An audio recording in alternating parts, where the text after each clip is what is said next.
புது வருஷம் வந்துருச்சுனாலே எல்லாருமே நம்ம டயட்டை ஃபாலோ பண்ணணும்னு நினைப்போம். ஆனால் டயட்டுக்கு என்ன காலையில் பிரேக்ஃபாஸ்ட் சாப்பிட்றது அப்படிங்கிறதுல ஒரு குழப்பம் இருக்கும். அதுக்கான ஒரு சிம்பிளான ரெசிபி தான் இப்போ நான் சொல்ல போகிறேன். இது வந்து கேபேஜ் ஆம்லேட் நம்ம பண்ண போகிறோம். அதுக்கு வந்து ஃபஸ்ட்டு கேபேஜை குட்டி குட்டியாக கட் பண்ணி தோசைக்கல்ல 1 or 2 ட்ராப்ஸ் தான் எண்ணெய் ஊற்றணும். போட்டுட்டு அது கூட பெப்பர் போட்டு நல்லா கொஞ்சம் நல்லா வதக்கிக்கலாம்.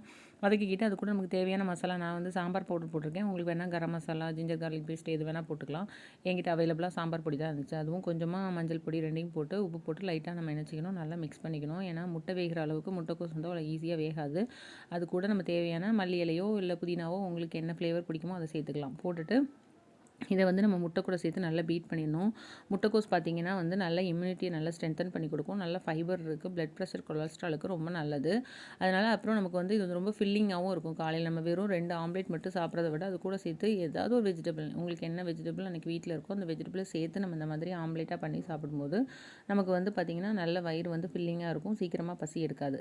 அப்புறமா இது ரெண்டையும் நல்லா மிக்ஸ் பண்ணிவிட்டு தோசைக்கல்ல மறுபடியும் 1 or 2 ட்ராப்ஸ் வந்து தேங்காய் எண்ணெயாவது நல்லெண்ணெயாவது பட்டராது எது இருக்கோ அதை நம்ம யூஸ் பண்ணிக்கலாம். கண்டிப்பாக கோல்டு வின்னர் அந்த மாதிரி ஆயில்ஸ் யூஸ் பண்ணாதீங்க. அதில் 1 or 2 ட்ராப்ஸ் ஊற்றிட்டு நம்ம இதை வந்து ஒரு ஆம்லேட்டாக போட்டு எடுத்துக்கலாம். வெறும் ஆம்லேட் சாப்பிட்டாலே நல்லா தான் இருக்கும். அப்படி சாப்பிட இஷ்டம் இல்லை அப்படின்னா நம்ம சட்னியோ இல்லை வீட்டில் என்ன குழம்பு அன்றைக்கி வச்சுருக்கோமோ அதை சேர்த்து நம்ம தொட்டு சாப்பிட்டோம்னா ஒரு தோசை சாப்பிட்ட மாதிரி ஒரு ஃபீல் இருக்கும். நியூ இயரை என்ஜாய் பண்ணுங்கள், ஹெல்த்தியாக என்ஜாய் பண்ணுங்கள். தேங்க்ஸ் ஃபார் வாட்சிங். சப்ஸ்கிரைப் பண்ணிடுங்க. டாடா, பை.